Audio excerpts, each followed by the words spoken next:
Grüß euch miteinander, ich werde euch da gerne vorlesen. Psalmen auf Berndeutsch vom Berchtold Haller Verlag, der Psalm 16. Ein Psalm von David. Gott, gib mir die Schutz, ich verlasse mich auf dich. Ich habe zum Jahwe gesagt, du bist mein Herr. Für mich gibt es kein Glück außer dir.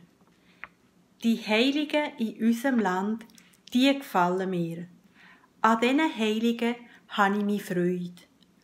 Aber die anderen Göttern nachlaufen, müssen einmal viel leiden.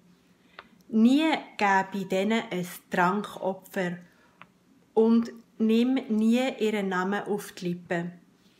Herr, du bist mir als mein Teil aus dem Losbecher zugefallen. Du hast mein Los bestimmt. Mir ist schönes Land ausgeloset worden. Mein Erbteil gefällt mir gut.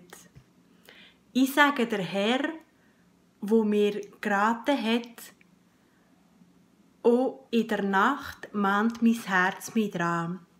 Ständig halte ich der Herr vor Augen. Wenn er an meiner Seite steht, habe ich festen Stand. Drum freut sich mein Herz, drum jubelt meine Seele. Und mein Lieb kann sicher wohnen. Du überlässt mein Leben nicht dem Totenreich. Du lässt den, der an dich glaubt, das Grab nicht sehen. Du weisest mich auf den Weg vom Leben. Von deinem Gesicht strahlen alle Freuden aus. Auf ewig ist Herrlichkeit in deiner Hand.